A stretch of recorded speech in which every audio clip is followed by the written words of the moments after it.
at the top of the hour. Let me just say welcome, good evening, good afternoon to folks wherever you're joining in from. Here we are at what is going to be the last of these I Am Lucian webinars for this year. This is the 10th one, so we've got 2 more to go because I did say that I was going to go with this over the course of 12 months. I am delighted to have as panelists this evening my classmate from St. Mary's, Terrence Fernelon, who is principal of the Babonneau Secondary School, and my newfound friend, Tessa Charles-Calderon, who is the principal of the Diga Combined School in Choiseul. And I have to say Diga in Choiseul because there's also a Diga in Micoud. We have been going down the road of culture for the last 2 sessions. In the last one, we came into a younger demographic. And I thought that for this one following on, that it would really be great to have teachers in. And it was fortuitous for me to have a teacher from an elementary school, in fact, not just a teacher, principal from an elementary school and a principal from a secondary school, and also principals who are coming to us from across the length of Saint Lucia, Choiseul to Grosley. And I think that today's engagement is going to be a rather interesting one because there's so much that's happening right now. We look at the crime in recent time, the shootings. We can think of children start out at school and generally they're pure and innocent, but something happens along the way. What might it be? What role can the schools play? Is too much falling on the shoulders of the schools? How can we as citizens assist in making a better St. Lucia for us all? So I think that those are some very pertinent topics, pertinent and very timely, and I am hoping that we will have time enough to touch on them. I am going to start out by sharing a video, short video, a couple of minutes with folks. And then from there, I'm going to invite Tessa in to speak to school life, to what's it like, to some of the challenges, to some of the beautiful pluses, to where she sees us going, to how can we lend a helping hand? How can we collectively as Lucians work to make better for all of us? Because life as it is impacts us all. So with that said, let me do a share screen and let that video run. And from there, we'll invite Tessa in, and then we'll go on with deeper insights. So here goes. Hi, and welcome back to another in the continuing series of videos that I am calling Giving Back. In this episode, come meet Mike and Laurie.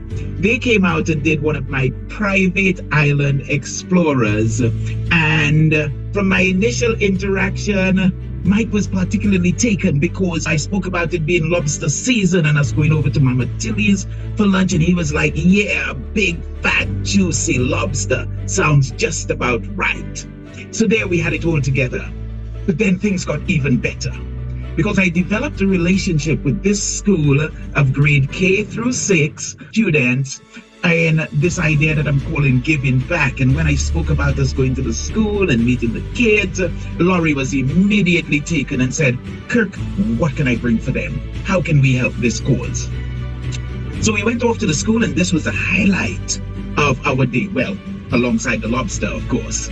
And what an amazing day we had with the kids. Well, not a day, a couple of hours with them, maybe an hour or so, 45 minutes, an hour, but just really, really amazing time. So I invite you to come in, check it out, come join in, you know, the vibes, the excitement of it. So here we go. Come check it out on the other side.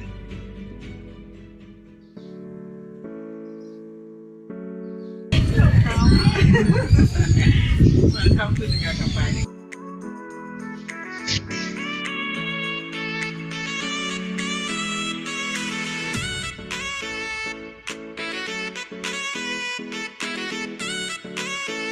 Questions? So I like softball.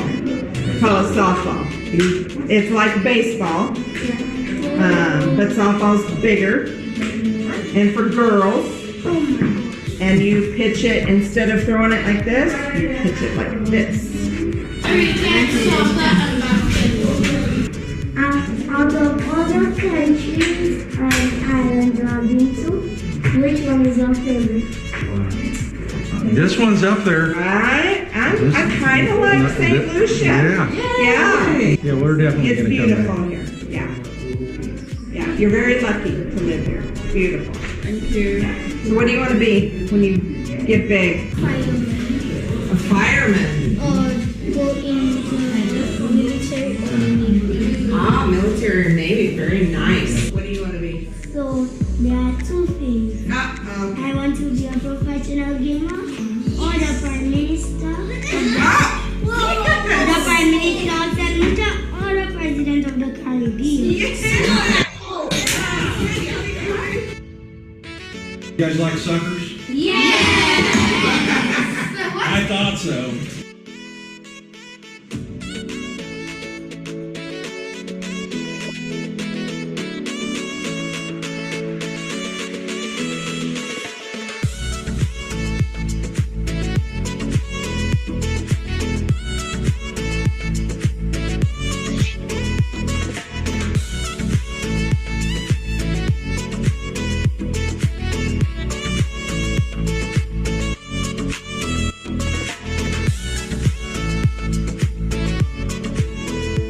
Hope you've enjoyed this early afternoon time spent over at the Diga Combined School.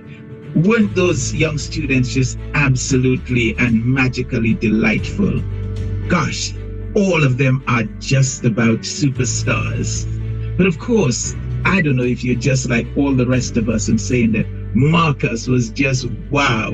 Just so exceptional, so amazing. And I think it's going to be absolutely delightful to just follow along the school, the progress, these students, Marcus. Let's see what he actually turns out to be in a couple of years' time. I mean, absolute ambition, right? Wanting to be the president of the entire Caribbean. And the interesting thing is that no post like that currently exists. They're prime ministers of the individual territories, but not of the entire Caribbean. But what an amazing thing it would be, and what power it would be if just the one region could be presenting itself all as one, you know? So, out of the mouths of babes and sucklings. Here is just saying that I hope you enjoyed it all. And I'd like to invite you to become a part of this as well. This caring, this sharing, this giving back. To find out a little bit more, just hit us up on the links down below, right down below. Just check out the links down there. Send us an email, reach out, let's set up a Zoom, let's chat about having you come over and enjoy one of these orange mango private experiences, you know, or even beyond that, just how you can participate in the giving back. And let's create some magic together, because I think that this is one of the really, really powerful aspects of tourism. And it's a real feel good, you know, as you follow along and see how they're progressing and how so little can mean so much and make so much of a difference to these absolutely young, beautiful, and impressionable minds. So I want to once again thank you for checking out the video. Shoot us a note, let us know what you think of this, you know, and like I say, looking forward to welcoming you over here soon. So until then, here's saying Kirk out. Boom.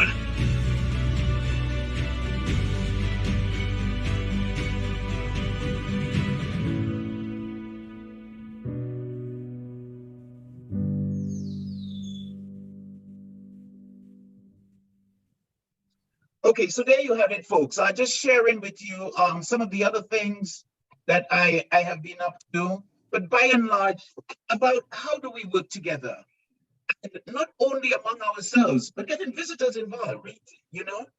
Oh, let me just see if I can. Okay, there we go. That's out. So now back in after those rude interruptions. So without any further ado, and with that introduction, let me invite Tessa Charles-Calderon in as a principal of the DIGA Combined School to just share some thoughts, some insights from your world, Tessa, and from your point of view. All yours. Thank you, Kirk. Good day, everyone. As Kirk has said, I'm Tessa Charles-Calderon, principal of DIGA Combined School. DIGA Combined School is also my alma mater. The community is where I grew up, where I spent most of my childhood, and this community means quite a lot to me. Prior to being the principal of DIGA Combined, I taught in the northern part of the island, RC Boys Primary, St. Aloysius RC Boys, and also Babono Secondary School under the leadership of my colleague right here, Mr. Terrence Fernelon. So I taught in the north for about 20 years or so. And then I became aware of this vacancy at DIGA Combined School, as I said, my alma mater. And I went through the process of applying, and I have been the principal there at DIGA Combined for the past 12 years. It has been quite an experience. It's my alma mater, so this school has a special place in my heart. It's a small school. We have just about 80 students. It's a small remote community. Kirk stumbled upon us, and I'm so thankful because now he has given us some exposure, and believe it or not, this was one of my goals at the beginning of the school year, to get some more exposure for DIGA Combined. And from the beginning of the school year, even before September, I got information that Kirk had been in contact with one of our teachers through a community project. And his people had reached out to our school, particularly our grade K students. And I welcomed it. I didn't know where it would go, but I welcomed the initiative, and my students and teacher of grade K benefited quite a lot. We benefited from the exposure that he brought to us, coming from a small remote community in Choiseul. So much so that some people, even ministry officials, sometimes think when you say DIGA, you're talking about Mikud. That some people do not know there's a DIGA in Choiseul, but we are there, DIGA Combined School. And in particular, I welcome this interaction with Kirk and the aspect that he has brought in, where he brings in the tourists to meet our students.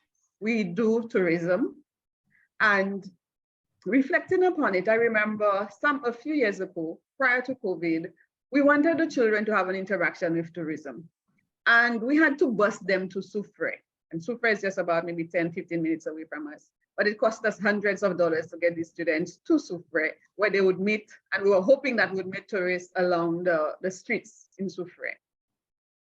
It's costly. We cannot always afford to do that for every class. So to have the tourists come right in to our school, into our classrooms, was quite something. I appreciated that. So the students had this interaction, this first-hand interaction with the tourists, seeing them as real human beings like themselves, not some abstract or obscure picture that we read about or we see on TV, but they had this real interaction, and I appreciated that. The children too appreciated that. So we found a new stakeholder in Kirk Elliott. I welcome that. The tourists who have been interacting with him, reaching out to us, I consider them stakeholders too. So they are helping us bridge a gap. They're helping us teach in a real authentic way. And I can't help but think also about the concept of community tourism that we're hearing a lot about. So I'm looking forward to how schools, community schools, can, especially schools like mine, small schools in remote rural areas, can benefit, can play a part, and can come together with these stakeholders so we all can benefit. Okay, so thanks so much for sharing those insights, Tessa. And let me just say to folks, remember that if you want to have a comment raised, I invite you to place it in the Q&A section rather than in the chat. And then I will get to them a little bit down the line. Very insightful hearing your side of it, Tessa. And I think very fortuitous as well, that interaction that developed. And it really points to the power of community. Community beyond the confines of our immediate environment. Because look at how this community has expanded now to being a global one. And the interesting thing is that visitors are saying that this interaction with the school and with the children has been the most meaningful aspect of their vacation. So it is such a mutually beneficial and symbiotic relationship. And I think that it adds a whole new light to the idea of not just tourism, but development as well, sustainable development, creating awareness. And even as we started out speaking earlier on about the challenges that we face, how can this, stuff like this, bridge that gap, you know, be a catalyst for greater good? So thanks again for those insights. And let me invite Terrence now to share with us now what is going to be a different perspective, because one, it's a secondary school, two, it's on the north of the island, and I think three as well, it's a school where in a lot of instances wouldn't be the first choice of a number of students. But the truth is, a chain is only as strong as its weakest link. And as a consequence, so much falls on the shoulders of principals like Terrence, where you will have students that really run across the gamut of situations and even challenges. So with that said, Terry, let me just invite you to share with us here this afternoon. Yeah, welcome. Thanks. Hello, everyone. I'm happy to be on this program with my friend Kirk. You see what casual conversations cost. I'm here today because of a casual conversation. I'm happy for Tessa. Well, you heard she worked with me. I'm not that old. Don't let the grave fool you. I'm not that old. I'm still very young. Don't let the grave fool you. Okay. I was intrigued by the young man who said that he wants to be the president of the Caribbean. And what struck me is that sometimes we have students with dreams. And when they leave the primary school, they come up to us at the secondary school. Sometimes, unfortunately, we kill those dreams. I may sound a little controversial, maybe a little radical, forgive me. But sometimes we kill those dreams because they come into a system which unfortunately just allows us to, like a factory, turn out robots, so to speak. Sorry. But we have our challenges, as I've explained to you in the past. And especially as you said, like Babuno Secondary, many people don't think of it as Ivy League. And so we have to grapple with students who present a number of issues, number of situations, and we have to deal with those at every level, okay? And in terms of getting support, yeah, we want to reach out to the stakeholders. I'm happy that some schools can get that. Yes, I'm happy that you have people who could invest in the young ones, and hopefully we'll see the fruits of that later on the line. At the secondary school, sometimes it's not as easy, although we try. The challenges we face are many, Kirk, as I have explained to you. We have a situation where it's one cap fits all, one size fits all. It should never be. Let's make one little point. Everyone writes the common entrance examination, and they're all sent to a secondary school, and everybody is required to follow a grammar type education. There's no differentiation. There's no setting apart. We are all following that grammar type, that one specific curriculum, because the end product, the outcome, is that at the end of 5 years, regardless of how you have performed, you are expected to take an examination which will test you. And that's not fair. And at the end of the day, you find a lot of students who drop out. And this is one of the things that we have to contend with, because yes, we have our Ivy League and Ivy League schools, and we must have that, but there must be some other form, career path for students. They're academic, but they're also, we are not meeting their needs. And that is one of the greatest challenges that we face now. And I think it will take some political will, if I may say that, to now begin to look seriously at the education system and what we offer, especially at the secondary school level. It cannot be one size fits all. I think the time has come for us to sit and look critically at what we are doing. We are doing the same thing over and over and over, getting the same result, and that is not helping our country. You alluded to crime. I mean, if we are able to do some of the simple things correctly, maybe in the long run, 5, 6, 7, 10 years from now, we may begin to see a difference, okay? Because when you have a student who, unfortunately, is scoring, let's say, 9 at the common entrance level, you heard what I said, 9. He comes and he's expected to do 5 years grammar type education to write minimum 5 subjects at CXC. This is madness. We now have to begin to sit and say no. USC is good. Universal secondary education is good. Don't get me wrong.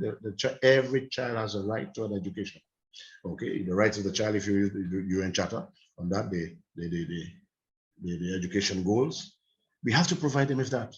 But we have to be able to match them correctly with the correct curriculum. Their needs must be catered for. And at present, what we are doing, I think, borders, excuse me, folks listening, it borders on criminal, because some of the children, there's not a match, there's a mismatch. And we have to begin to address that, because what we're doing, we are turning out students there into the society who are frustrated, who are angry, and who will rebel. I'll pause there for a while. Okay, so Terry, thanks for those insights. Again, I'm going to invite folks, share thoughts and comments, questions, etc. You've probably realized that this is a very open discussion. While some might consider it a sensitive topic, the truth is, if we've got a wound and it's turning into an ulcer, it is absolutely important that we get in, clean it out, and make sure that everything is good, or else we will lose the body part, or maybe even lose our lives. Mm-hmm. And in large part, that is what is happening right now. And I think, Terry, you're correct when you speak to the time period. You know, the mango tree takes a couple of years before it actually bears fruit. That's correct. But the truth is, if you plant sour orange, you're really living in a fantasy world if you expect to eat Julie mango. Look, there's a discussion that we are not having as a collective, as a society, as a country. I'm not telling anybody about that. We are coming from lockdowns, COVID lockdowns. all right, where students were clamped up. And the learning loss, already at certain secondary schools, you have students who have been struggling.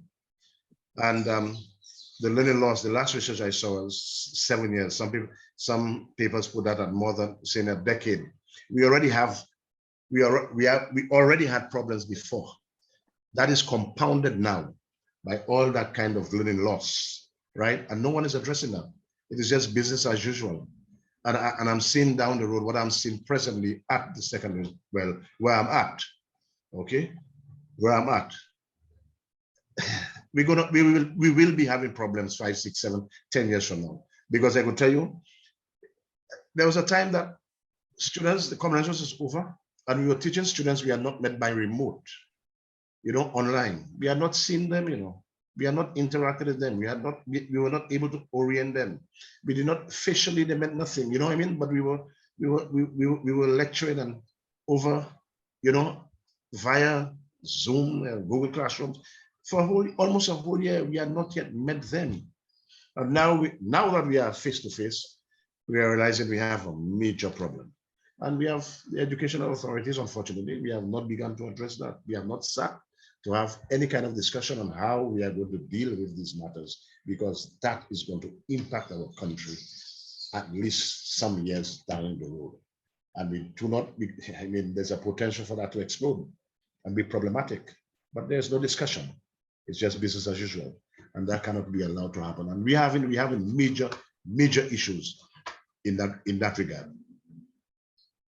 Okay, so again, thanks for those insights, Terry. Let me ask Tessa, what was it like for you in the lockdown period? What were the learning challenges, the integration challenges, integrating challenges with the children? And before you answer that question, let me just share with my audience, with our audience, that as Tessa has indicated, I came upon the Diga Combined School purely by accident. When the grade K teacher who teaches at Diga, but who lives at Fongelib, and everyone knows my relationship with Fongelib, when she said that she wanted to get some school supplies for her 12 grade K students, we got the supplies in. It was over the holidays, and I felt that it was only right for me to reach out to the principal and arrange to go to the school. Just from the telephone conversation that I had with Tessa as the principal, I could feel her energy. It was a beautiful, very open, warm and open energy. And then went to the school, I thought that I was lost because she had indicated to turn off at a particular place and drive, and I would get to the school. And I was driving and driving and driving and driving, and I felt, oh my God, I will end up in Martinique, And I felt that I must have gone on the wrong road because I was seeing no houses, I was seeing no people. And then eventually I saw someone driving along, and I asked him, am I going the right place to the Diga Combined School? And he said to me, yes, just continue driving. So there I am driving and driving and driving on this little narrow road that looked like it didn't even have sufficient room for one to change their mind, much less for another vehicle to pass. But when I got to the school, I was wowed. Because as you would have seen from the video, the school is beautifully painted. The school is beautiful in and of itself. But what was even more striking were the students. There was a sense of family among them, a sense of camaraderie. I watched the kids on the first day of school all lining up with their masks on, standing 6 feet apart to go wash their hands with soap and water before they went into their snack boxes. I watched the interaction with teachers and students, and it was a very friendly, familiar one of teachers saying something to a student and the student answering back with a bit of cheekiness.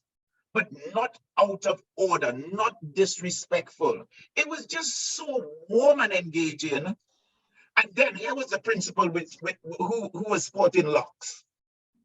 And the kids with the different hairstyles, the guys with the curls and the plaits and the locks and the braids and what's not. And I was wowed. So I want to share that with folks, just to give us an insight into what we may not be aware of. Because as Tessa indicated, we just think of the rural environment, the countryside, but not realizing the strength and value that comes from there. And now when we juxtapose it with stuff like Terry is talking about, we get a greater appreciation for the challenges we face. So quite a mouthful that I have gone through there, but I really wanted to share that to give some insights. And now let me invite you in, Tessa, to speak to some of those challenges that would have existed during the COVID lockdown, how you dealt with it, how the students dealt with it as a juxtapositioning to what Terry has shared with us. So all yours, Tessa. Thank you, Kirk. Needless to say, we are happy and we were happy to return to face-to-face instruction. Because as you can well imagine, virtual learning was difficult for everybody, for me, for the teachers, for the students, and my students in particular. Most of them are coming from single parent households where parents are unemployed. So most of the students did not have a device. So that was a major challenge initially. I had to use whatever devices we had at the school. I distributed, drove throughout the community distributing devices where I could. In some instances, reach out to reach out to sponsors, whoever could have assisted us in getting devices to them. Some of them did not have access. Eventually, the ministry came around giving those devices through which they would have had access to the internet. Then there was the struggle of ensuring that students attended those sessions that the teachers were preparing. Teachers had to adjust themselves because this was new to most of them. I had one or two already exploring this, and they helped carry us through. But most teachers had to learn as they were teaching. They were learning together with the students. So it was very stressful, very challenging. We eventually came to a point where most people had access, whether they were sharing with siblings, whether they were sharing with using their parents' phone or something, some other device. But it was not the best experience. Terry referred to learning loss. This was where it was manifested. We saw tremendous learning loss as well at the primary level. And I can speak for my school. We are still trying to bridge that gap. We are not there yet. We are still seeing the manifestations of that learning loss. And I want to piggyback on a point that Terry was making earlier. The fact that we seem to be putting so much emphasis on academic success. And we see it at the primary school too. This is where we start to see who wants to be what, who can be what. We start to see the potentials. We start to unlock the potentials, and you start to see who can go where. You saw Marquez saying he wanted to be the president of the Caribbean, but you also have students who are not so inclined.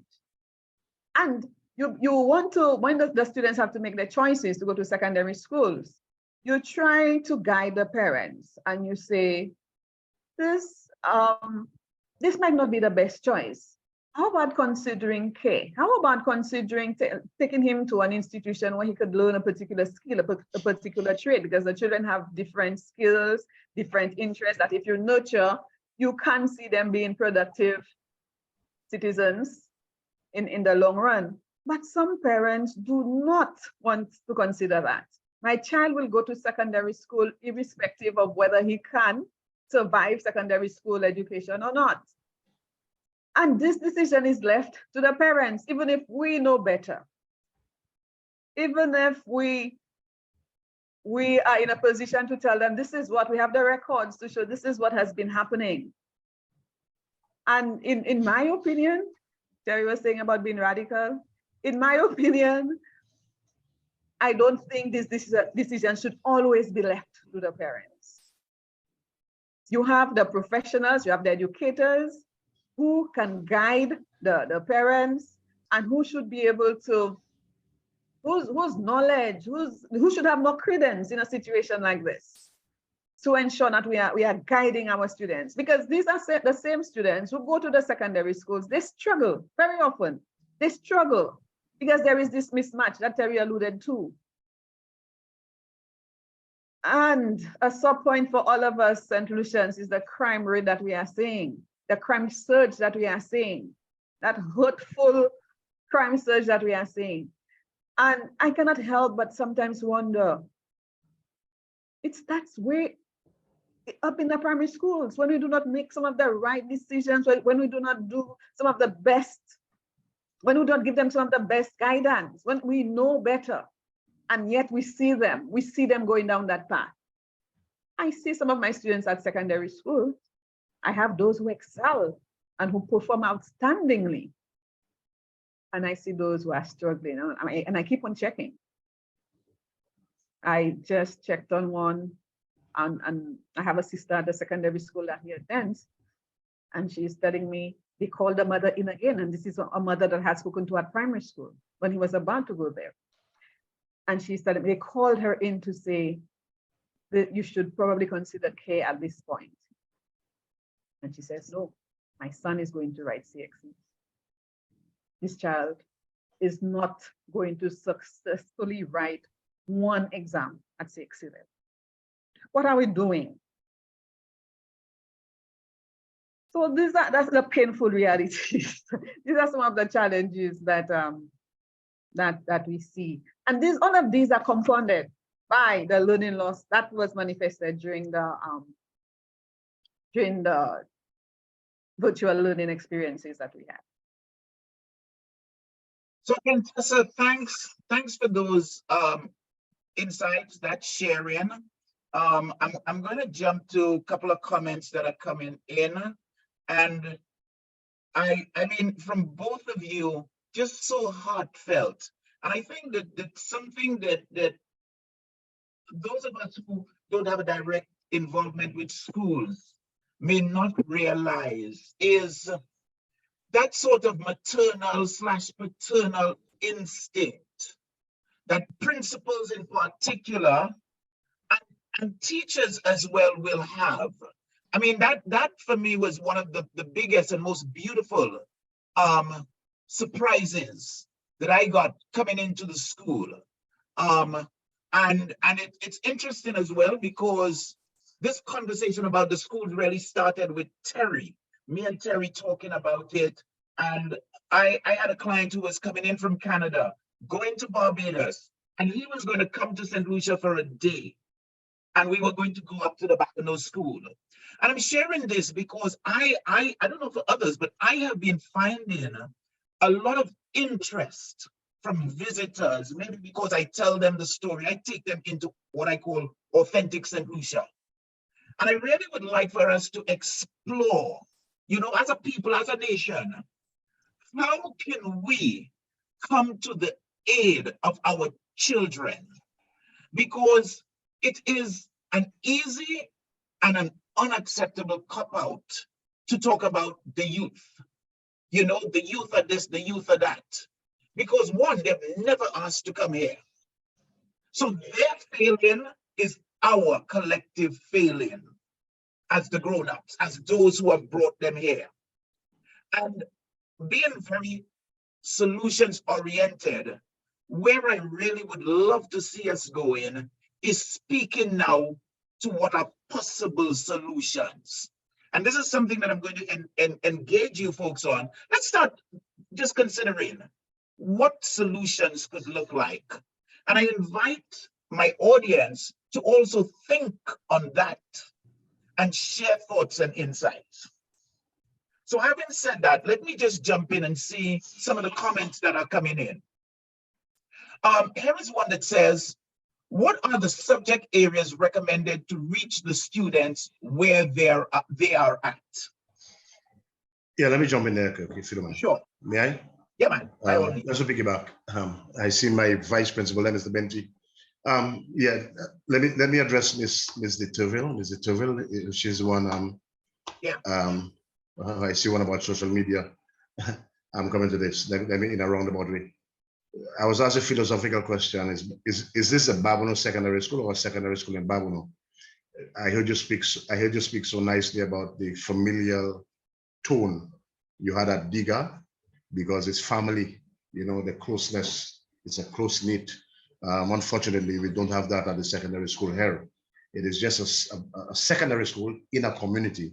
It is not a community school, and as a result, we do not really have the community participation and the community ownership of the school, which is sad though. We have to try to address that in many ways, but it's a little difficult, especially now. People now have to live. They're concerned about life, earning a living, and so this is not on the radar. Is it really asking about how do we address this learning loss and what do we have to do?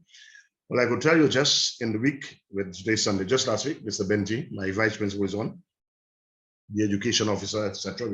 We sat. There must be a paradigm shift. You see what we have to begin to address the learning loss now. We know, we can see. We don't need anybody to tell us. We interact with the students. We are in the classrooms. When I say we, so we know. So there must be back to basics. I have to say that, especially for the Form 1s and 2s. The basic English, mathematics, the drills, the literacy, the numeracy. We have to do that now. There must be a concentration on the fundamentals, because they are lacking that. So we have to go back to the drawing board, go back to basics. So it'll have to mean a change of personnel. The people will bring in, because there must be a focus on special needs, you know, and meeting them. Because if we are going to just go as is with the status quo, we will be filling them. And I think this has to strike at the back of our heads that no, we cannot continue like that. This has to stop. So we have to address that. There's a comment there about social media. COVID presented us with, yes, opportunities that we cannot now miss. You see, as educators, as policy makers now, we have to sit down, because, you know, we talk about the learning loss, etc. And what can we do? Let me put it to you, Kirk. What prevents a master teacher, I'm putting that word in quote unquote, a master teacher at HES, a history teacher. He's only confined to Leon HES Secondary. Okay, we don't see him, we don't him or her, whichever, could be male, female. They are just confined to the school with their students. What prevents us now? Because we have the means, right?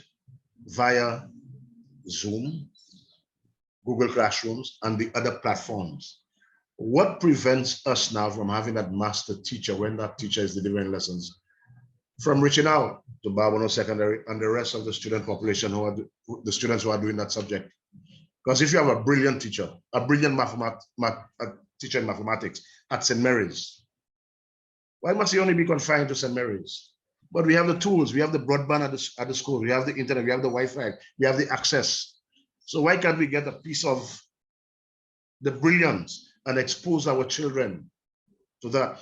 Just we read in the press where a student from St. Mary's College, the geography student, who got to interview and speak to an astronaut from NASA.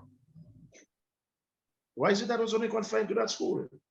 Why is it that at least the innovators and the policymakers, we could have had a platform for all the other students who are interested in that area, interact, chip in, come in, because we have a tool, you know.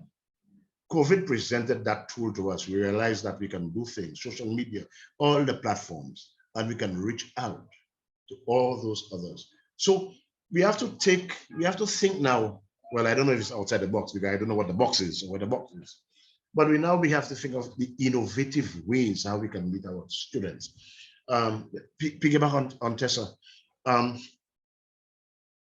We have at this present time, you know how many empty school buildings there are?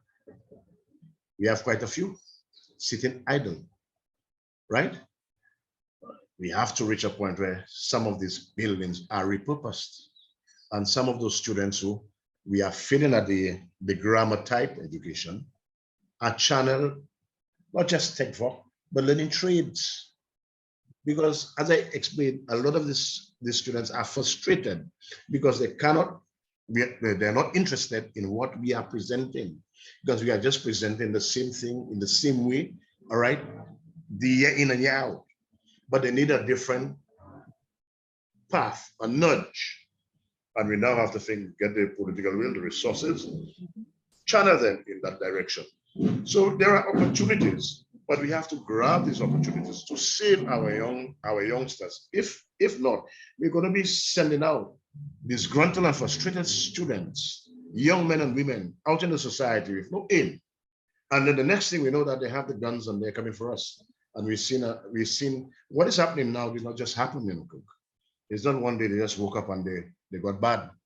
But there was a series of missteps that we made. We did not address things in the early stages. We did not meet them where they were. So we were just content with the factory. So there's a factory fault there, and they came out. So we have to sit carefully now and begin to plan. Reimagine education. We have to do that.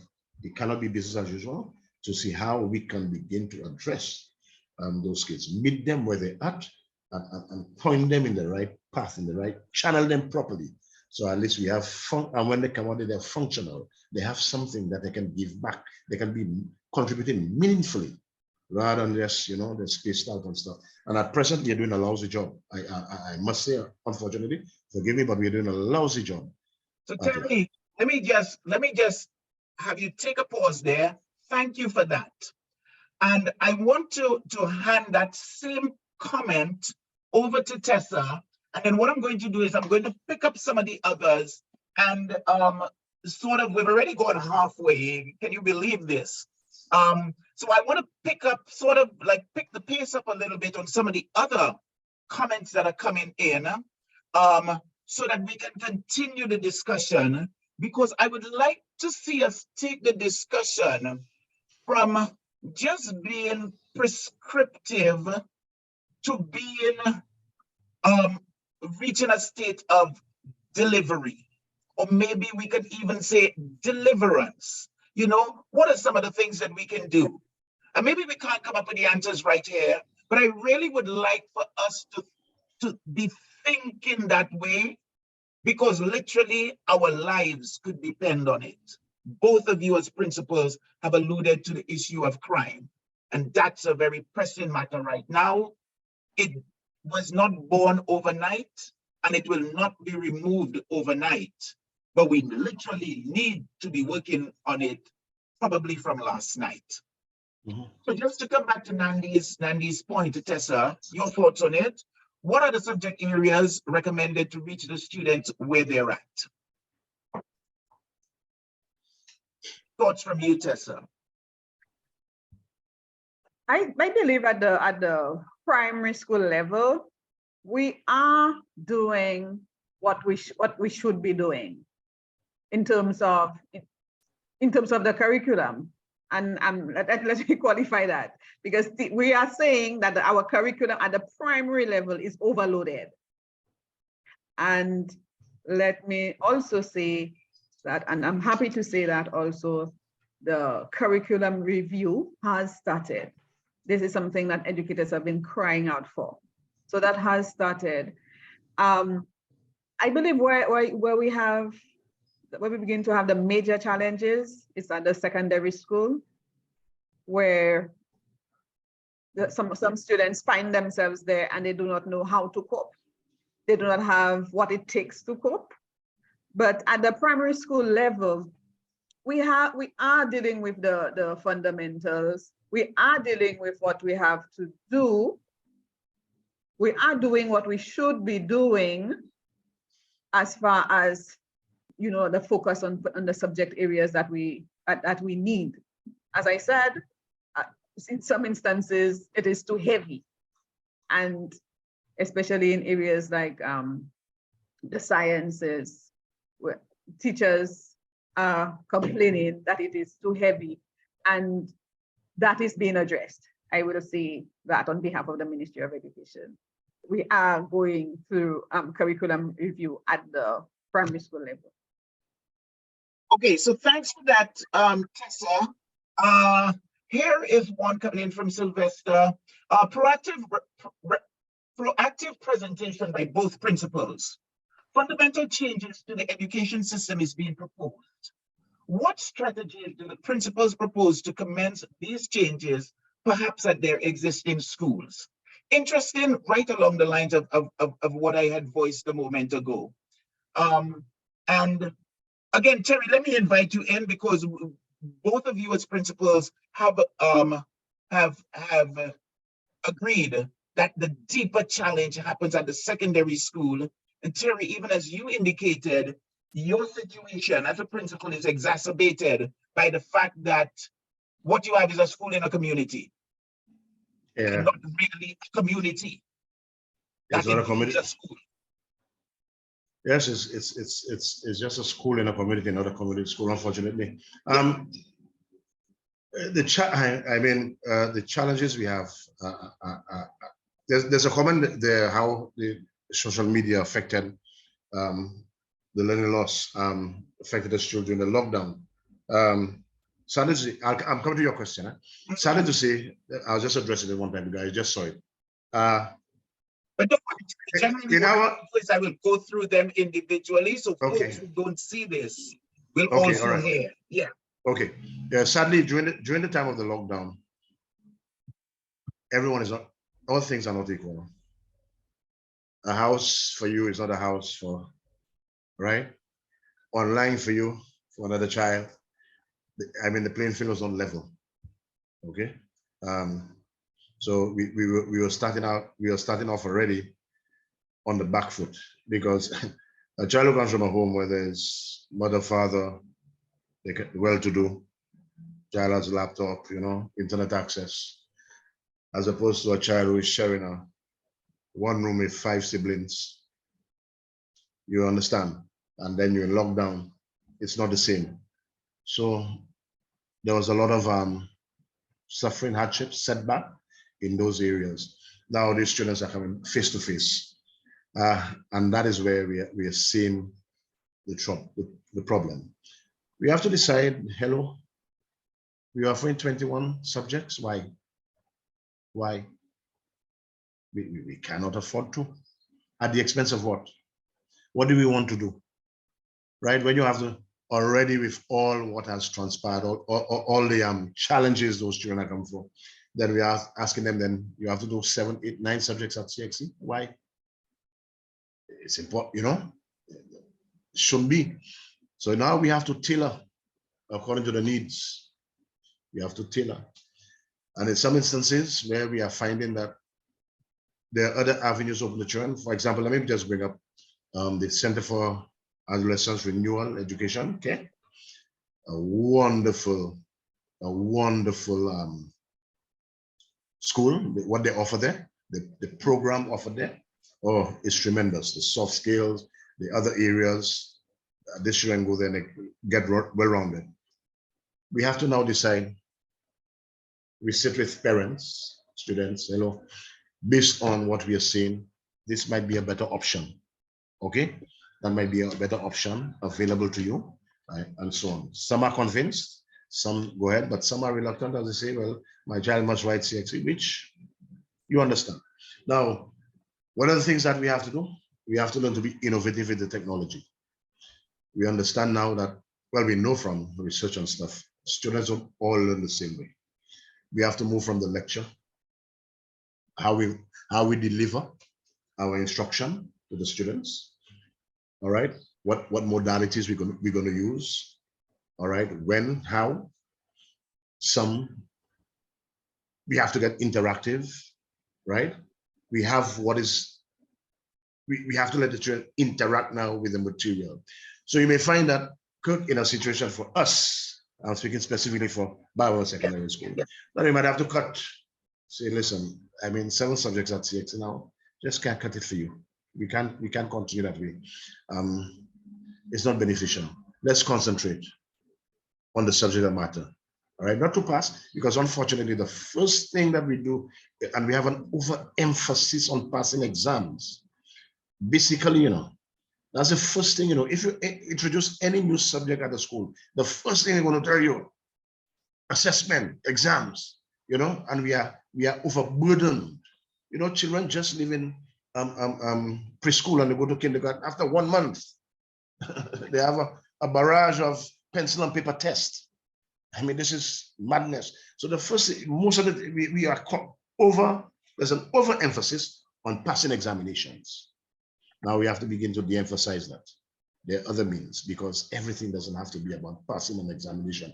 Not everything we do must end up being formally assessed in that regard. Yes, you need to assess, you need to know where you are, you need to evaluate, but everything must be, is the same thing. So to answer Sylvester, our classmate, yes, there are things. We have to get innovative with technology. We have to begin to chop and change. We have to be able to see. We have to see what matches the student to ensure that we get the best. And we're not just lumping and dumping everything, because we are driven by a system which says it's exams and everything must be about exams. And in the process, we frustrate and fail our kids. So we have to sit critically, as I told you. We have not had a discussion. Nobody has brought that up. I have sat, we came back and I have sat and listened to the policymakers, and I've not heard, let us come around the table to see how we're going to address this learning loss and what are the things that we have to do. I mean, I don't have all the answers. I am seeing what is before me. I'm seeing what's before me, and I'm saying I don't like what is before me. So let us have a formal discussion on what we can do to address certain things, because if we do not do it now, we're going to rip the whirlwind sometime down the road. Question, Terry, and then I'm going to hand over to Tessa. As a principal, do you have autonomy now that you can make certain interventions? And the reason why I'm asking this is because I think that there's a beautiful relationship that hasn't been deeply explored. And the unfortunate incident that occurred in Soufrière yesterday could actually open a portal towards that. Saint Lucia is considered a beautiful and exotic destination that visitors want to come to, but will not come. We will lose it all if we are seen as being unsafe. There is an opportunity now for us to have meaningful engagement with visitors where we can go, look, this is a project that we want to embark on. What's it going to take? It's going to take $50,000. It's going to take $100,000. Okay, how can we raise that? 500,000 cruise ship passengers visit Saint Lucia in any given year, and that's a low number. $1 from each visitor, that would be $500,000, 1.325 million EC dollars. So the truth is, just like you said, if we choose to be creative, we can make it happen. So it's why I wonder, is there that autonomy? And then I think that once there is, it's going to be a beautiful exercise looking to create solutions, and just on small wins. I mean, Tessa, you spoke about it, and I could never have imagined when I took visitors to the school, the impact that it would have. And I remember asking you, and you saying to me as you shared here today, that, wow, your students have gotten to see visitors as real life people just like themselves, and that just came out through creative engagement. So having put that out there, let me turn over Sylvester's question to you, Tessa, in terms of what strategies do the principals propose to commence these changes, perhaps at your existing school? Okay, you spoke of autonomy and being creative. I think to some degree you have that leeway to be creative to attract. In fact, you have no choice. Sometimes you have to do that. You have to reach out to get that support, to get sponsorship. So there is that leeway, if you want to call it that. So that is why I welcomed this relationship with you. So this is my way of saying how I can draw attention to my school, the needs of my school, and if it has to be reaching out internationally to get that, I will do that to assist in meeting the needs of my school. My own student, when I asked my students, what is one thing that you need, or what would make your school an ideal school? And he said to me, I wish we had a playground. Yes, we have a space outside where we can play, but there are no slides and there are no swings and so on. And I was caught a little off guard by what he thought he needed for his ideal school. And so I have never forgotten that. This is something I think we would have to go out, and I don't think he's the only one. It was just one child saying that, but I don't think he's the only one who shares that view. So I have not forgotten that. These are children who enjoy play. They should be playing. They should be having that kind of fun. But we are restricted because we do not have the resources. So this is something that is always at the forefront of my mind when I think of what is it that we need for our students. And there are others. There are other challenges. We had to have an award ceremony, for instance. We have to reach out for sponsorship, for awards, to motivate and encourage our students. So you have that leeway to go out there to do that.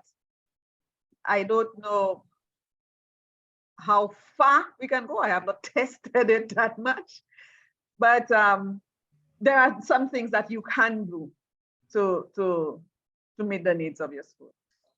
Okay, so thanks for that. And it was great. Let me just piggyback on that. Just let me drop this in, Terry, and then I'll hand over to you. Tessa, I'm happy that you raised the point about the playground, because when you mentioned it to me, it is something that's dear at heart to me. We saw the response from the last set of visitors, and even after she went back, she spoke about making an outreach. And I've got something that's bubbling in the work that hopefully we'll have an opportunity that I can share a little bit on. But great, it is this communal outreach that will make us all grow better. So Terry, handing over to you. No, I'll just a little bit less than half an hour to go. So we're going to kick on quickly. Yeah, I was saying, this year, I'm just saying how we can tap into things and strategies and stuff, and the opportunities that have presented themselves, because opportunities arise out of sometimes, inadvertently. This year for Teachers Week, there was something very innovative which happened. Do you remember, Kirk? Yes. You think? School uniforms. Yeah. That is right. Now there you have. That is where all past students, adults, that whole day, there was just this feel-good feeling in the atmosphere. People went to work in the old primary uniform one day, secondary school uniform the next day. Beautiful. We have to piggyback on that, because it would be nice. Okay, school Babono secondary, I'll be specific. We are 20 years, 21. We have past students, right? We have Karede. That presents an opportunity. Come to your school, come see what the needs are. You know, let the other students see students who are like them, who sat in the seats that they are. Look at them. Some of them are successful. Who is a doctor, who is a farmer, who is a mechanic, who is a AC technician, in all spheres of life. Now you have those past students wearing their uniform, very proudly coming back to give back. And here we have a pool. Yeah, that's a pool. That's a resource base that we have not yet tapped into. But that week presents an opportunity for us to be able to get those past students, that alumni, to, when they come in, to lecture, career pathways, you know, to show what is possible, because we have quite a number of successful students in every school. All right. So students see people like them, who were like them once upon a time, who went through the same travails, who have succeeded in whatever endeavor, whether it be in sports, you know, in the field of sports, academics, tech, whatever. And here we have that pool that we are not tapping into. And that is a rich pool. When I say rich, I'm not talking financially, but that is a pool where human resource, minds, etc., excitement, discipline, that can come in and then help us invest. So you have that you could tap into and make use of them, because that can help. So I just wanted to ask, Tessa was saying, yeah, the visitors come. It's nice to have the visitors, yes. But sometimes we have it within ourselves to do the things and make the changes that we want to make. Terry, great point. And I saw a comment that came in towards that as well. If we get 1,000 students to donate $100 each, that's $100,000. Now, Right. here is, again, I'm very results oriented. All right. A great point you raised, and I want to put this out. It was a fantastic initiative from Right. through the Ministry of Education. Right. I put it forward for a roster to be created, inviting all alumni of whatever primary school, whatever secondary school you went to register with those schools. All right. The school create a register. And now you ask those past students, those alumni, for a contribution of $10 a month. Or pay it at the end of, pay it instead of monthly, pay it for a year, and that's $100 for the year. That alone, Terry, and Tessa, I put it to you as well, could generate resources that will go a long way towards addressing our challenges. And this is why I asked about the autonomy that principals can have. Because Terry, I'm just like you. Box is not a word that exists in my vocabulary. Right. I mean, someone said, think outside the box. And I asked, Where's the box? what's the box? What's the box? Right, yeah. Yeah. So let me just jump on and pick up some other comments. What role did social media play in those children's lives during COVID, especially with the lack of supervision by adults? Tessa, let me ask you to take this one on. And then we're going to go through kind of quickly because I want to jump in. I mean, I have 17 comments that have come in the chat that we haven't even touched on as yet. So, Tessa, all yours. Yes. So in the context of lack of supervision, when they came back, we were able to see the kind of exposure that they had had. We're still seeing it. The kind of exposure that they have had. You listen to the conversations. I had a student, a grade 5 student at the time, do her own video, which is good when she's creating content, but the content, the quality of what she had created was worrisome. So you had this lack of guidance, and I don't think we have quite gotten a handle on how much the impact of the exposure they've had. We are still discovering it. So they had a lot of exposure. They learned quite a lot, positively and negatively as well. So this is still unfolding. Okay, thanks for that, Tessa. Here's another one that has come in. I'm wondering what not coping looks like as per Ms. Charles. How is this remediated? And I think that you sort of spoke to that even when you spoke to the content, etc. But let me just let you touch on that. How might you remediate? I didn't get the first part of the question. Oh, I'm wondering what not coping looks like as per Ms. Charles, and how is this remediated? Not coping at the primary level. Okay, so that's interesting because what exactly is that not coping? Is it not coping at the school level? Is it not coping being out due to COVID? So maybe Flora will come back and just give a little clarification there. Let me jump on to another. Yeah. I believe earlier I made a reference to students at the secondary school having this mismatch that we had spoken about, and I was agreeing that sometimes they do not have the skills, the capability to cope at the level at which instruction or the content at the secondary school. Because a child going to a secondary school, if a 9% score obtained at common entrance is very deficient, is going to struggle quite a lot at secondary school. So that was what I was alluding to when I spoke of students not being able to cope earlier on. Okay, great. Thanks for that. Also, I want to pick up very quickly on a point, Terry, that you made, and that is the idea of repurposing unoccupied buildings, which had been institutions of learning, and really putting them to productive use. This is something that we absolutely must look into.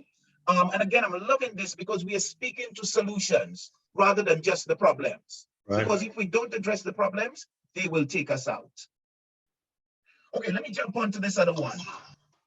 Greetings and salutations. How can parents be educated to trust alternative teaching, such as care, in order to prevent high school dropouts when children can't cope with the academics? Great question there. Terry, I think that one is right up your alley. Yeah, because I've had to redirect quite a few parents to the program. When care first started out, it was like backwater, nobody wanted to go there. But it's an excellent institution, and what they offer there is first class. I'm telling you, one of my pet peeves I was saying, at some point the Ministry of Education there should be buying from the Ministry of Education. Sometimes we have structures that you could say, hello, okay, we refurbish that for you, you're going to have that, but on condition that at least you're going to have X number of our students every year, because there are students who need that kind of that kind of program. Okay, now it's unfortunate that in our society, what everybody knows, CXC. All right, everybody, that's the bandwagon, and there's no counter, there's nothing else. So it's as though, well, if your child does not write the CSEC subjects at CXC, then your child is a loser, your child is a failure, your child is missing out, and that is not correct. So we have a lot of educating and education to do along those lines. Okay, and we are failing miserably in that area. So first of all, on our part, the educators, the policymakers, we have a lot of re-education to do, all right? Because it cannot be, you just tell people, that is what you have to do, that is what you have to follow. If you don't follow it, well, there's a stigma, you are a failure, you are useless. We have to disabuse the parents' mind from that and the students' mind. That is not the be-all and end-all of everything. We need mechanics, we need plumbers, right? We need AC technicians. We need the skills, the type of areas, we need the trades, all right? Plus, we have to be able, like somebody said, I forgot to say it, we cannot just be educating the mind, We have to give them the soft skills and the other skills that are needed to go with that. So the re-education must start, okay? I'm going to say re-education and let people know, hey, it's not all about CSEC and CXC. CARE offers a wonderful program. And then what they offer, the certification and so on, they're highly sought out. The students who graduate from there, they're highly sought after. And we have to drill that in. So far, nobody's saying that. We leave them in the little bubble there, doing their own little thing. So people are still of the opinion that, hey, that's a backwater situation, and it's not so.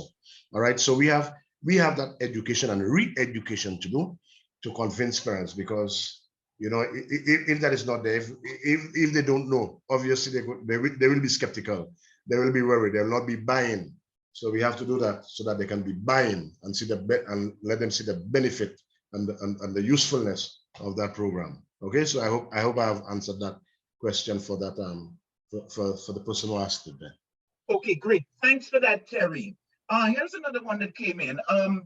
Nandi had asked if I could have expanded the video that was from earlier on. What I will do as always is I will share a link to the video. Here's another one coming in. Reminds me of a story out of Africa. A herd of elephants had several teenage male elephants who had gone rogue. They were being violent, destructive, and aggressive. This was totally out of place in this certain area. There had been no problems. The animal workers finally determined that the herd had lost several mature male elephants who were the leaders of this herd. The young teenage elephants were leaderless and left to their own devices. It just showed that in a very short space of time of being leaderless and not having communication with the wise elders, these young elephants had lost their equilibrium. Just as the young people can lose contact with leadership during lockdown. So, I mean, valid point there. And again, it's something that both of our principals this afternoon have echoed. So thanks for that, Alcina.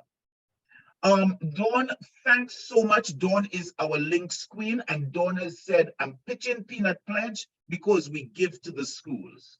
And she has shared a link, which I will share with everyone. Coming in again, I hear this over and over from educators at school. Something goes wrong when they get promoted to the ministry because nothing changes. That's right. Actually, on that one, Kirk, let me just share. I had a good friend, a principal, who went there as a change agent. Yes. If all gusto and I told her, are you crazy? That beast, you can't change that beast, you know, the same persons with the same mindset, you know, is the same group think. You know, nobody wants to step out of that group thing because, you know, everybody is just tied into that thing. It's a difficult beast to change. And to change it, I think it's going to take a humongous effort, right? Because you need people who could, you need to be able, they need to be free to implement certain changes. And you see, when everyone is satisfied with the status quo, it's difficult. But if you really are serious, you know, you can't have the same old heads. Sorry, I don't mean that in any derogatory way. Yeah? You can't have the same people who are thinking the same thing, trying to bring about change. It's not going to happen. You know, sometimes you have to outsource and sit down with people who could trust, who will be honest with you. You have honest conversations, you know, with and be willing to take on. So you don't say, well, let's get a report, and you put the report and the report is on a shelf gathering dust. Makes no sense. Okay, if you really want to change the system, you have to get people who are like who will think, who ideas can contend. You don't have to, there shouldn't be groupthink. If there's groupthink, you can't move. Yeah, and I am happy to have learned this evening, and happy for our audience to have learned as well, that principals like yourself have a certain amount of autonomy. And I would like to invite both of you as principals, with the support of this group here and others who will hear this outreach, let us look to creating some change. Let us look over the course of the next year, what that change will be. Not what it can look like, but what it will be. Let us just come up with this is our agenda. This is where we're at. This is what we'd like to achieve. And let us just pick off some items. We may start off with lowest hanging fruit, but I think that we can get a couple of wins under our belt, and we will grow on from there. You see, maybe Kirk, what you may do, you may be the catalyst. I mean, I know it's just a few of us, and I cannot read all the comments. Yeah. But I'm sure there are people some of our listeners there. We can a little, maybe pressure group. Yeah. Although, you know, yeah, well, maybe changing pressure group, you know, sometimes you feel pressure group going to political, but some kind of group hello, begin to advocate. There must be some advocacy for change, right? And we begin to advocate, begin to write, to speak, to have the little discussions, the little calling programs. Because if you're just going to leave that as is, it's just going to be a lot of talk, and then that's it. So if you want to see the change, you say you must be the change you want to see. You have to start somewhere. Yeah. So this way, let us begin that. Yeah. Yes. Yeah. Yeah. A couple more comments. Take an interest in them. That would help. Take an interest in the young ones. That would help. Absolutely agree with that. Yeah. As the DIGA principal has shared with us. Here's another one coming in. Another comment. It is the packaging. I have no CXC maths. I was so bad I did not sit CXC maths.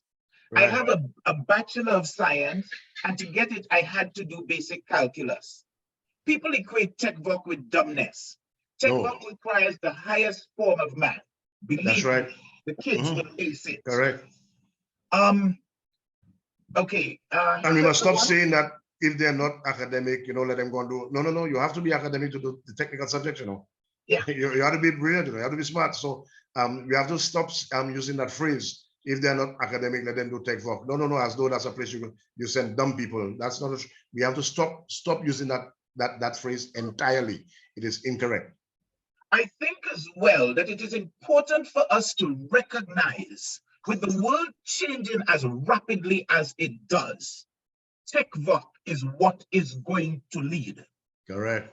Right now, I can take an AI program and in 30 seconds get a 1,500-word article produced that can be read, and it will be read as if it was written by someone.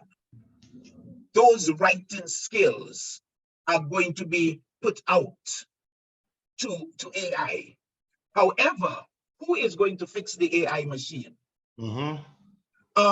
So we need to have that mental shift to realize that a change is happening, and also to embrace the angst of the youth, because the youth are intuitively aware of it, even though they may not be conscious of the awareness.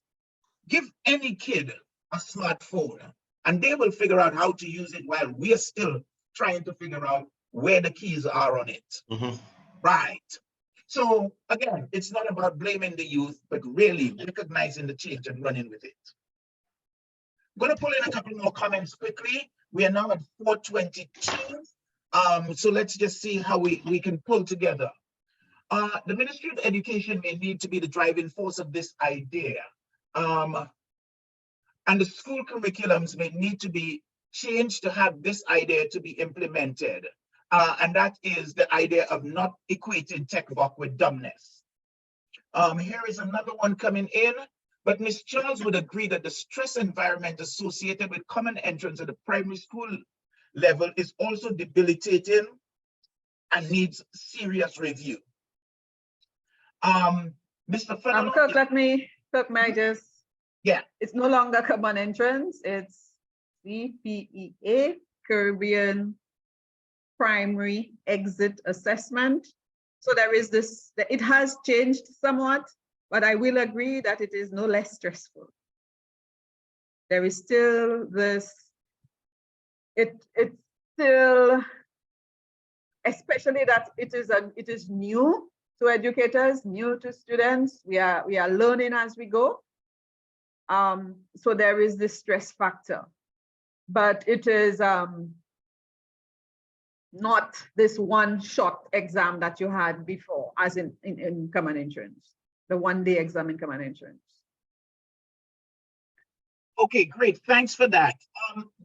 Folks, with your permission, if we're okay with this, I would like for us maybe to extend by another 15 minutes or so.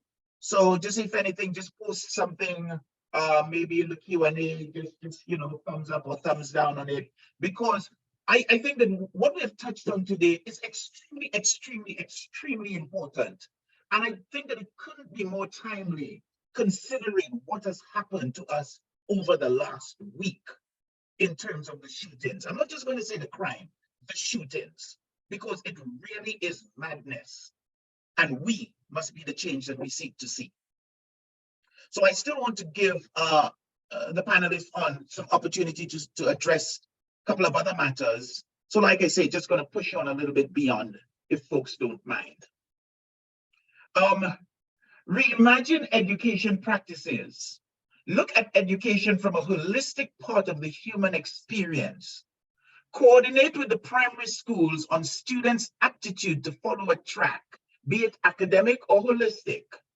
It is not necessary to have tests when doing the holistic method. Introduce creativity and arts and learn by doing methods at the secondary stage. A symposium to address these issues and more are necessary with policymakers and teachers. This, I think, is just so valuable and so important that I want to just take a pause here, invite Tessa and then Terry to share some thoughts. Could you go through this Run comment through it again? again. Yeah, so reimagine education practices. Look at education from a holistic part of the human experience. Coordinate with the primary schools on students' aptitude to follow a track, be it academic or holistic. It is not necessary to have tests when doing the holistic method. Introduce creativity and art and learn by doing methods at the secondary stage. A symposium to address these issues and more are necessary with policymakers and teachers. I will agree with this comment, but one of the challenges we have is that our system is so examination driven, as Mr. Fernelon alluded earlier, that it is difficult. And as I mentioned also before, the curriculum is it's very packed, and this thankfully is being addressed.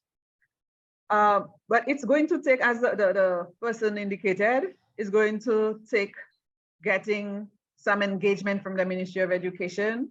So especially maybe after the curriculum review, after we have looked at the results of the piloting, the results of the curriculum having changed, but it would be difficult to get teachers, because teachers are focused on getting students to pass exams. And yes, you throw in the art and we can talk about creativity, but they will ask you, where is the time? That's what teachers will be asking. Where is the time? So this is something that we can hope for and have the discussions about, and as Mr. Fernelon indicated earlier, put up the pressure out there for that kind of thinking to take precedence and to create the time for it. Okay, so thanks for those insights, Tessa. Terry, your thoughts? Well, I mean, reimagining, yes. Coordinating at the primary schools, yes. Linkages, yes. We need to know what's coming on. Doing more of the arts, oh, tremendous. But there's a cost. First and foremost, manpower, personnel. There's a financial cost. And when you sit down with the powers that be, they crunch the numbers. One of the first things that gave me a shock, really, as a school, but okay, I have to be very careful. You know what you need, right, in terms of personnel and what you offer, but the technocrats will pull out the calculator, right, and think they reduce things to a numbers game, a ratio game, a financial, you know what I'm saying? I don't want to go into detail. And so you're like, oh gosh, but your programs will suffer. As if everything is down to numbers and dollars and cents, so to speak, what it's going to cost, right? You're going to have a problem. And we have to appreciate that. So we have limited financial resources. Unfortunately, we don't have oil, diamonds, minerals, and these kinds of resources. So we have a small pie. And with that, we have to try. So unfortunately, we are constrained. Yeah, financially, we are constrained. We would like to have more of the arts, the music, the theater arts, the visual arts, etc.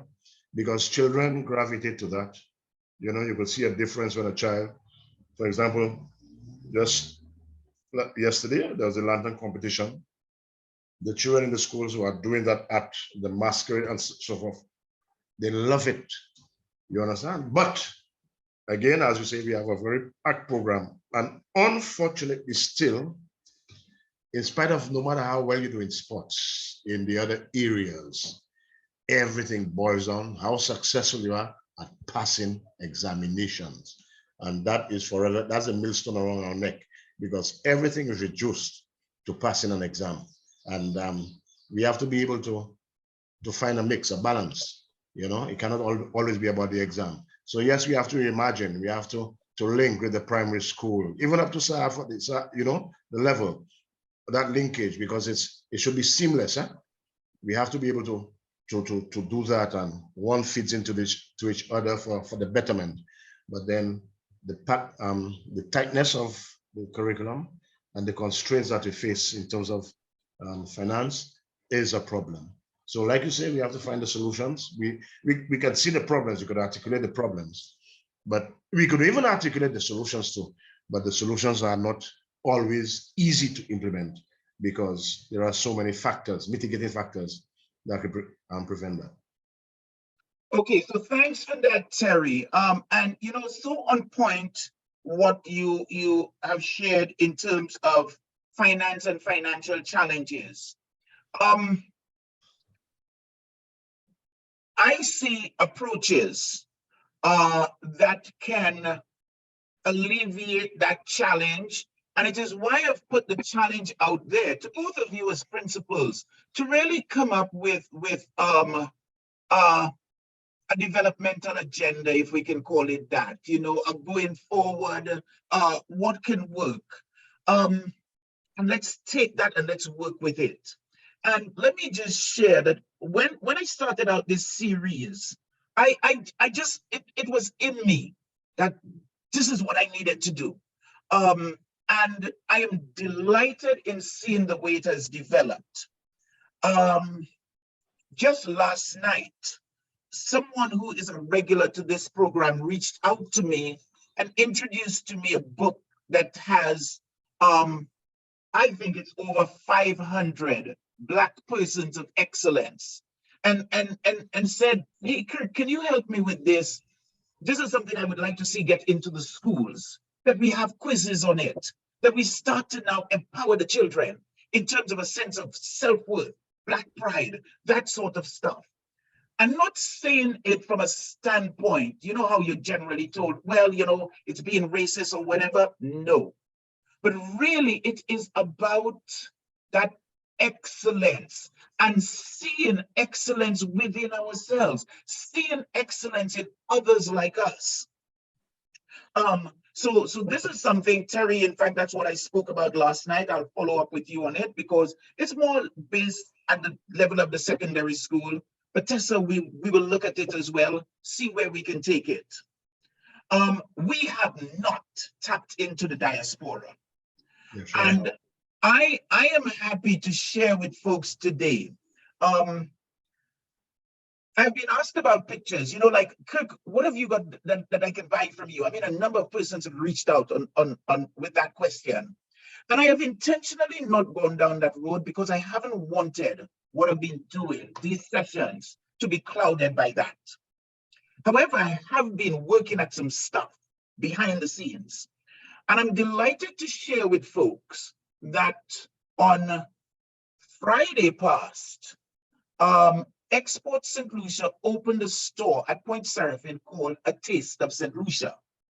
It features 34, well, products from 34 local businesses, from micro businesses to really big businesses. Some of my work is included in that offering. And I've put forward a set of prints, and believe it or not, these are pictures that I created from back in 2007. I did a little pilot project with them that I featured with guests who were climbing the pitons. But I'm expanding it into Point Seraphim, and I have a couple of other things in the works with it. And one of the things from it is that part proceeds go towards education. So I'm excited to have it now at Point Seraphine. And of course, I got excited about the 500,000 passengers per year. You know, what slice of that can I get? And what can some of the proceeds coming from it do towards education? And folks might ask, why am I doing this? And I'll share it with you. I studied at Mona, and Jamaica had such a great impact on me. Every morning when one got up, there was a section devoted on the radio that spoke to businesses that were giving back, giving to an orphanage, giving to this community group. And they were giving a lot. You know, I saw a lot of giving in Jamaica. And it is something I haven't really seen here. And that giving is very, very empowering. It is empowering both for the giver, because it really makes you think of creative ways to support. And it also is supportive and beneficial to the receiver. And it must not be given without accountability, because the accountability must be there. And this also becomes part of our sustainable growth and development. Part of this, to me, is sustainable tourism. So I have that happening, and I am going to be reaching out to Diaspora Saint Lucians first, because I have another package that's coming out with now bigger prints that are going to be on canvas, and I'm going to be offering a special introductory discount, specifically or hopefully ideally to the diaspora. Let us see what can come in from that. Let us see how together we work to make this place a better place for all of us. So I just wanted to share that, and this is something I'm really hoping to have those come out round about the time of independence to celebrate the 1-year anniversary of this I Am Lucian series. And I'm even thinking of maybe taking one of those images, creating an auction, and the total proceeds of that auction will go towards, at this point in time, my 2 favorite schools, the schools that I have adopted. Yes. Bravo, man. I just wanted to share that, because I am very much about how do we make it happen? Let's do, you know, and pay, right?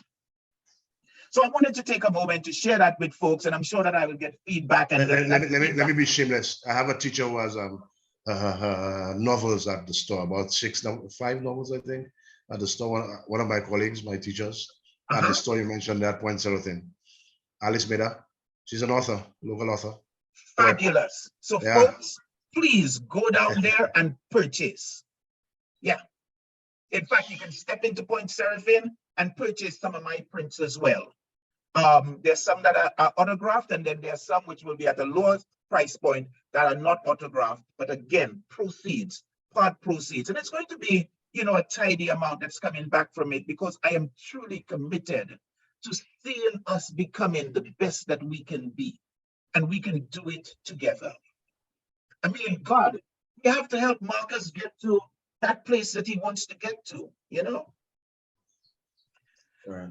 So, jumping ahead, and in fact, this next one is interesting, coming in from Dawn again. Dawn has spoken about that 100 past students contributed $100, and actually I said actually it would be 1,000 students at $100 to take it to 100,000. But even if you had 100 at $100, that's 10,000 bucks. You know, and imagine if that happened every quarter. And Dawn has actually provided a link that shows how this can work. And she has shared that this is something that she has been sharing with schools.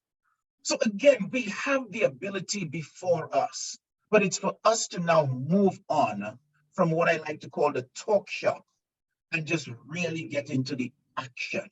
Yeah. Yes, target groups to help and have accountability and reporting and transparency methods to ensure and protect donations. Transparency is key for continued advocacy. Wow, and this came on half an hour ago, absolutely on point to what we're speaking to. There has to be accountability. There has to be yield and results. Mrs. Williams shares, let all of us stop thinking of the students as them. They're younger than us. We did a lot of it too. I'm saying the same as Mr. Fernelon. and offer enough respect. Agree with Mr. Fernelon. Again, the points are resonating. On point about the alumni banks. Every college or school here in the US does that. Let's do the alumni contributions. Great idea. So again, amazing things that are coming out from this. Let me just take a pause and invite again Tessa and Terry to make some comments before I push on to a couple of the other comments that are coming in, and then we will look to wrap up. Tessa, thought? Well, this has been quite insightful. I am quite heartened from the comments that have been made and the support that is out there. So, because sometimes you tend to think that this is you all alone. It can be quite a lonely, quite a lonely place as you try to navigate and make things happen, make it a successful school, a successful year, to make a success of your students. So it's quite heartening to know that there are people out there willing to lend a hand, willing to embrace you, and willing to provide, you know, some more insight, willing to give a little more of themselves. Thank you for that. Okay, thanks as well for your thoughts and sharing on it. And yes, oh my God, teamwork always makes the dream work. Terry, thoughts? Yeah, yeah, well, on the program, are we wrapping up now? Or? I have a couple more comments that I'm going to run through, and then we will wrap up. No, I mean, so far, the ideas, we should not let them just fall flat after this program.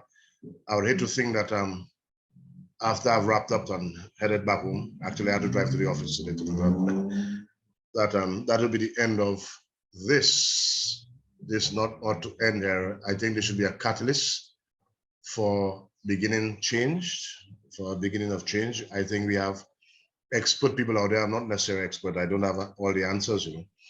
I may not have any answer, but I know there is a resource out there we could tap into. And if we are able to advocate and begin change, I think if we want to see our country change from within, we have to start somewhere. And the school is one of those places you start, fundamental, you know, from infant. Well, let's go further than preschool up to, right? Secondary and even tertiary.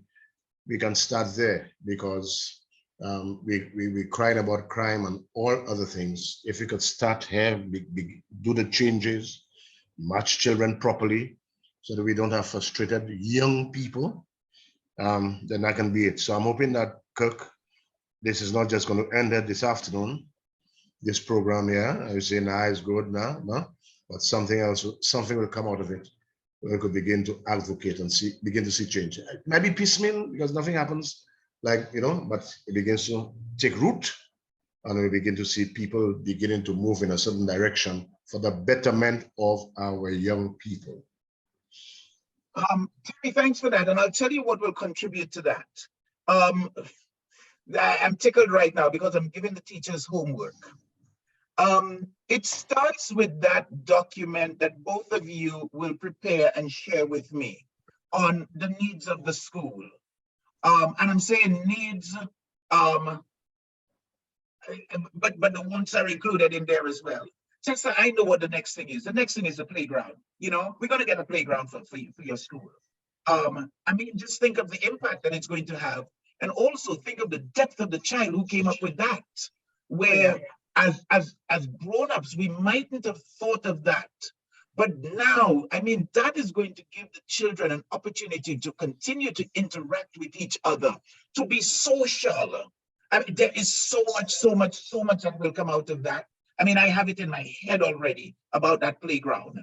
And just starting with that as the anchor and having folks see the before, the after, the impact, etc. You know, folks, we have this, you know, we have the answers within ourselves. The thing is, we've just chosen not to exercise those answers that we have within. But There's no time like the present. So let me just run through a couple other comments that have come in. Alcina, thanks for this. My experiences as a teacher, I haven't been in the classroom for years. Was that students weren't prepared for secondary school? They didn't know how to think about the situation. Their learning had been rote-based rather than step-by-step accumulation of info that leads to a certain conclusion. That was one. Two, that there is too much emphasis on academic style learning. I find that some are creative rather than academic. That is being ignored. Not to sideline reading and writing, but to include creative pursuits that build self-confidence and another avenue with which to approach reading or writing or history. Three, education is very expensive in Saint Lucia. Why aren't books the property of the schools instead of a child spending funds every year for new books? Has history changed since last year? Has literature changed since last year? The expenses that a large family has to bear is exorbitant. Any thoughts on these principles? I shall ask comment, sorry. That education is very expensive in Saint Lucia. Why aren't books the property of the schools instead of a child spending funds every year for new books? Has history changed since last year? Has literature changed since last year? The expenses that a large family has to bear is exorbitant. Kirk, let me just, don't want to be controversial. Yeah, I'm always sorry, I'm going to say it clearly, I've always detested this scheme. Every year you'll have a new edition, a new edition, a new edition. Nothing really changes, maybe pages, content from, and yes, you put parents in a lot of expense, unnecessarily so, because the literature does not change much, Again, now let me go back. We have the technology at our disposal, Kirk. Yes. We have all the search engines, right? Not so? Yep. Correct. And the information is readily available at the click of a mouse, no? Yep. Correct. And now we have to think straight. I mean, it's right there. The schools, I must say, they have broadband, Wi-Fi, reasonable, right? Mm-hmm. So the research and everything at the click of a mouse. Now, most things are at the click of a mouse. Yeah. So the point, what I'm driving at is children have devices. Yeah. We have now, I could tell you, from Form 1 to Form 3, right? All children have devices. They have the passwords. So search engine, DuckDuckGo, Ask, and you know them, the educational ones. They're all there. The information is there. Yes. And as we said, well, let's not use the phrase thinking out of the box, but let's be innovative now, right? We have Khan Academy. Khan Academy, I was going to mention. And all the other avenues that children, right? So teachers now have tools available to them. We know students like to interact with the technology. You understand what I'm getting at? So absolutely. The expenses on parents should be very minimal. And this idea that you must have 66 books, 21 textbooks. Yeah, I'm not saying, but a lot of what is there is right here. So while I'm talking to you, I can be Googling something quickly, or I'm on this DuckDuckGo, Ask, and the other search engines that I have available to me, all right? Yeah. Which has up-to-date information. And we know information changes so very quickly, right? What might be printed today in a textbook now, in the matter of 5 months, 2 months, obsolete, basically. So I'm trying to answer that question in a very roundabout way. Just to say simply that we have all the information, we have the resources available, and we must make it. And sometimes I see parents panic when they cannot get a textbook. They scratch their head, the ball is too expensive. And sometimes privately I tell them, don't bother, don't hurt yourself, don't kill yourself, you don't have it, we will survive. And it's now for us as educators, principals and teachers, etc., to make use of the technology, because we have to begin to ease the burden, the financial burden on parents. So here we have that tool, we have the resource available, make the most of it. Absolutely. Thanks for that, Terry. Tessa, any thoughts from you? And then I'm just going to run through the last couple of comments, and then we'll wrap up. I'm agreeing fully with Terry that this is the way that we have to go. We should have been there already. This should not be something that we should not be putting parents through this year after year. We have to be more proactive. We should have been doing it already. Okay. So then the question becomes, is this a project that we can take on in terms of making it happen? Mhm. And if that's the case, then Anfei. Okay, coming in from Dawn, I will hire a TVET over CXC anytime, and that's interesting to know as someone who is in the business of employing people. Thanks for this, Ronnie. Sounds like CARE is similar to the comprehensive school idea that was introduced in the late 70s. It needs to be embraced and promoted then. Is Mr. William who said that you are his principal, Terry. You also have students with good CSEC grades going to CARE to learn a That's skill. correct. Yes, That's true. interesting. Yes. Repurposing the empty school buildings are a great idea to have more vocational and technical training for students not inclined to the academic path. Trades training are also needed everywhere. I got great response for the extension, which is why we are here. Sylvester, thanks for this. I'm sorry, but unfortunately, the change to CPEA is still a common entrance now, just Over 2 days. Over 2 days. Yeah.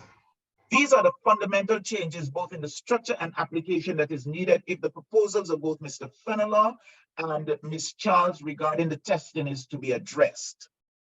Mrs. Williams shares coordinate from kindergarten to Sir Arthur Lewis Community College and stop the teacher blame game about what someone else didn't do. You can't teach creativity, you have to allow it. Coming in from Lydia, so thanks for this, Lydia. Excellent platform, can be very empowering and results oriented. Need focus on identifying certain issues that may require immediate attention to achieve the desired results. Well done, all. On behalf of all, I thank you kindly. Nelly, thanks for this. Maybe having a few new schools that focus only on the arts might be worth exploring. I would like to add to that to say that generally we are saddled with the concept or misconception of the struggling artist. Export Saint Lucia has done a phenomenal job, and that is with the support of the Ministry of Commerce. And also when I think of the Shop at Point Seraphin, it's really the Ministry of Commerce in conjunction with the Ministry of Tourism in actually promoting the arts to the point where it can be of significant economic value, bringing more money into the country, into the pockets of St. Lucians directly. And this is going to be one of the important aspects of addressing crime, because all too often young people will say, why should I go to work somewhere where I'm doing a split shift? I see my mother doing it. She is working 28 hours a day for peanuts, but it's only monkeys that get fed peanuts. So instead, they will go to a life of crime, but not realizing that that could be a very, very short-lived life.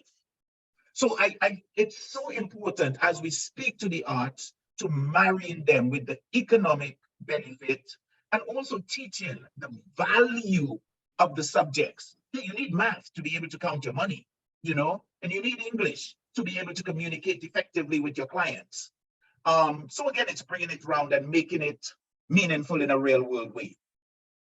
Dawn has shared that Alcina, Kirk, and Dawn have their works at the store, which is number 47 at Point Seraphin. For anyone who is interested, it's all the way to the back of Point Seraphin. And I want to say that I think the authorities were very, very strategic in selecting the location because it is right across, next door to it is a bar, and across from that bar is another bar. So we know that consulting the spirits always makes the pockets a little bit more flowful, if I can put it that way. Formidable floor is at that store. Those money will go to the peanut pledge. So thanks for that, Dawn. And I want to encourage more persons to really commit to supporting whatever amount that you can put forward. And we'll have it go into a pool and we will show these are the results. So again, it comes back to the schools. These are the things that we need. So that when that money is brought forward, we can see its impact. Or maybe it's not even the money, it's like I've been doing. Have a client bring something in, you know? A laptop might cost $1,000 here, but it cost them 250 US, you know? And they brought it in and they got to feel good in the process. How can we do other things like that? Terry, we've spoken about the tablets, for instance, you know? So it's that sort of stuff. Let's be creative with it. Both Babanosek and Diga combined got formidable flow for their schools, compliments of the peanut pledge. So again, thanks for that, Dawn. Mrs. Williams is sharing, I've been pushing open educational materials for years. They are textbooks or similar material too. And look at the puppets idea for 1 laptop per child. Macmillan to phase out printed dictionaries. They say other books will follow. And again, Dawn has shared a link. Like I've shared, Dawn is our links queen. And just coming around to wrapping up now. Let's start on this forum to build this playground for Diga School. Absolutely, Ronnie, thanks for that. Kirk formed the Diga Playground donation GoFundMe site. All funds can go directly to that project. Someone needs to lead it and follow the process from start to finish. Good discussion, enlightening. Tessa, I told you we're going to get you that playground. Wonderful session. Thanks, Sylvester. This is coming in from Sylvester. An excellent closing to Saint Lucian webinar for the year. Thank you so much, Sylvester. Congratulations to the provocative insights by the panelists. Great work as usual, Kirk. Again, thank you. I am so humbled by your comments and also from Nandy's earlier on. I mean, Sylvester and I are friends, and Sylvester's always been there supporting me. But Nandy, your comments as well, just speaking to the engagement and how much you've enjoyed this. I mean, these mean the world to me because I've only wanted to see better for us and knowing that we have the power within us to do it. Because we are a truly beautiful set of people. There are a couple of rotten apples in there, but the truth is, we just need to remove the rotten apples from the cart and then let us go on. Or maybe even see the challenges that they faced, you know, and how can we work to have some sort of integration into the broader society? Because let us always remember that a hungry man is an angry man, and an uneducated man is likely to be a hungry man. Yeah. So having said that, let me invite final thoughts from first you, Tessa, you know, following that adage of ladies first, and then from you, Terry, just in terms of closing off and wrapping this up. And can you imagine, this is the only one where we have gone for 2 hours. Wow. So Tessa, all yours. Oh, wow. Thank you, Kirk. Thank you for this platform. I am excited about the playground. It seems to be coming. So I'm excited. Danari is going to be very excited too. I am looking forward to, as Terry indicated, what comes out after this, not just for me, but for Babono Secondary as well. I remember I said I taught there. So this is a secondary school that I hold very dear. And to what the future holds coming out of this exercise here today. So I am thankful. I'm thankful for the feedback that we got, the comments that we got.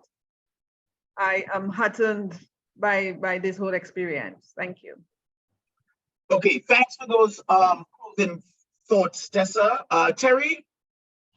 Yes, good. Thanks for having me on. I'm very passionate about education, as you could tell. I mean, they consider me a dinosaur, but I'm seeing things.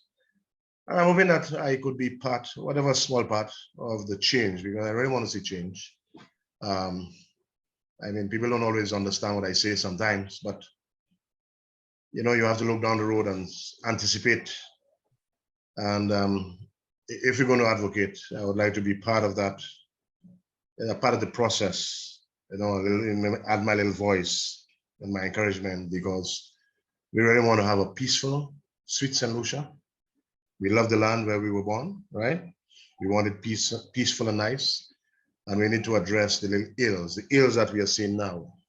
It's already happening now, but we have to, down the road, begin to do the little things we can so that this does not explode down the road. Okay, thank you for that, Terry. I have to close off with this part in one. Ronnie has shared. Tessa, please share your contact information. Form the GoFundMe group pronto. Some beautiful encouragement that we're getting in, and yes, we're going to make it happen. We've got so much wind beneath our wings. Just two more comments that came in, and then we'll look to wrap it up. Thank you so very much. This is from Yolinda. Esteemed panelists, a million thanks for your presentation. Thanks a million, Kirk, for your esteemed panelists. So again, to Terry and Tessa, I remember that you folks, when we were coming on, you expressed the concerns, boy, how are we going to get through? And I said, don't worry, this is going to flow so beautifully, and beautifully it has flowed. And finally, what after-school programs are implemented for children at risk, especially for male students? Is that a funding issue as well? Oh my God. Let me just invite both of you, just share some closing thoughts on that, because I think that it is such an important. Sorry, Tessa's laptop, the battery just went died, off. Yeah. Unfortunately. Yeah. Sorry about that. So I was just talking to her on WhatsApp there. Sorry, so I missed the last part of what you said. Okay. What after-school programs are implemented for children at risk, especially for male students? Is that a funding issue as well? Yeah, yes and no. At the primary school, I know there are a lot of after-school programs, karate. They run the gamut right across from karate to choir, etc. At the secondary schools, we have our normal extracurricular activities. We have the cadets, the Red Crossers, the key clubs. We have those going on. Plus, we have, of course, the sporting activities, football, cricket, and funding. Yes. A lot of the students who play football, sometimes you need to get gear, football boots, etc. So we have quite a number of activities to target and tap, make sure that they're on the straight and narrow. So all schools, as far as I know, and we are no exception. So we have it from Red Cross to cadets and everything in between. We have the football, netball, basketball, everything. So we do have these programs at the schools. And yes, that's how I may say it. Funding is always an issue. You have to equip, when you have to equip your school side to play sports, that's an issue. You know what I mean? I said we have creditors that we have not paid, So yes, and when we have people in the diaspora can help, every penny counts to make those things happen. So we are trying to keep the at-risk youth. We are trying to give them an avenue that they can express themselves and be part of something meaningful. And we are not going to stop on that. We're not going to rest. Okay, thanks for that, Terry. And I think a great place for us to close on. So folks, thank you so very much for your time. I am tempted to say apologies for the extra time, but really, truth be told, I can't even apologize. This is so needed. So I want to thank everyone for your participation. Let me wish you a peaceful and joyous Christmas and New Year season. And we will see again, I would reckon, the second Sunday of January, since the first Sunday is going to be somewhere around about the first. I think we still will be in a holiday spirit. So we push to the second Sunday of January. So have a great rest of your evening or night, wherever you might be. Thank you so very much, folks. Bye now. Thank you, Kirk. Thank you. Bye. All right. Okay, Terry. Bye.